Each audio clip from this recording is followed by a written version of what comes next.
کیا آپ جانتے ہیں 1000 سال سے بھی زیادہ پہلے جب نہ سیٹلائٹس تھیں اور نہ جی پی ایس، ایک مسلمان سائنٹسٹ نے آسمان کی طرف دیکھا، ایک پہاڑ پر چڑھا اور صرف عقل، مشاہدے اور ایمان کی مدد سے پوری زمین کا سائز معلوم کر لیا۔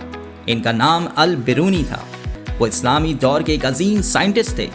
وہ فزکس، میتھمیٹکس، ایسٹرونومی اور جغرافی کے ماہر تھے۔ انہوں نے 150 سے زائد کتابیں لکھی۔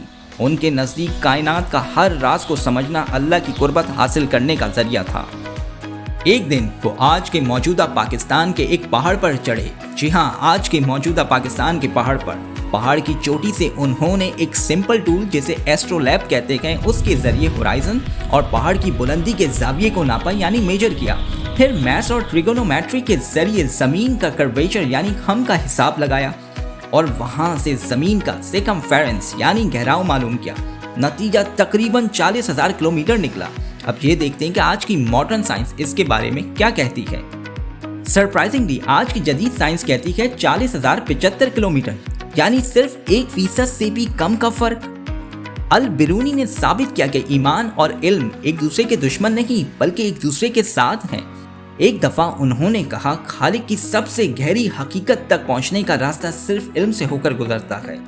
زمین کا گہراؤ معلوم کرنے کے بعد البرونی نے اپنی توجہ آسمان کی طرف کی۔ انہوں نے ایسٹرونومی کے میدان میں ایسے کارنامے انجام دیے جو ان کے زمانے میں ناقابل یقین تھے۔ جب انسان کے پاس نہ دوربین تھی اور نہ ایڈوانس اکوپمنٹ، البرونی نے آسمان کی طرف دیکھا اور صرف عقل اور میتھمیٹکس کی مدد سے چاند اور سورج تک کا فاصلہ ناپ لیا۔ انہوں نے چاند اور سورج کے درمیان کے زاویے، سایوں اور گرہنوں کے مشاہدے سے ایسے حساب لگائے جو آج کے سائنسدانوں کو حیران کر دیتے ہیں۔ انہوں نے بتایا کہ زمین سے چاند کا فاصلہ 3,80,000 کلومیٹر کا ہے، جبکہ ناسا کے مطابق یہ فاصلہ 3,84,400 کلومیٹر کا ہے، یعنی صرف 1.2% کا ڈفرنس ہے۔ That is amazing! اور یاد رکھیں یہ سب انہوں نے بغیر کسی دوربین کے کیا، اور یہ بھی قابل غور ہے کہ یہ سب کچھ انہوں نے نیوٹن سے صدیوں سال پہلے انجام دیا۔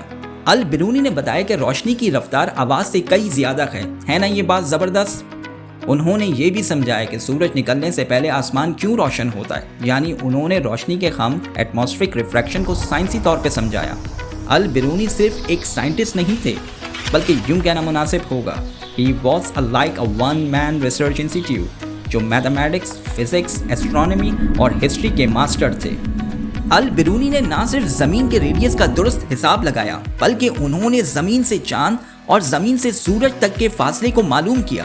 تو جب آپ اپنے موبائل فون پر گوگل میپ یوز کریں یا ہورائزن کی طرف دیکھیں تو یاد رکھیں ایک ایسے مسلم سائنٹسٹ کو جس نے عقل، علم اور ایمان کے نور سے پوری زمین کو ناپ لیا۔ And his name was البرونی۔ یہ ہے نالج اینڈ نور، جہاں حکمت اور ایمان ایک ساتھ ملتے ہیں۔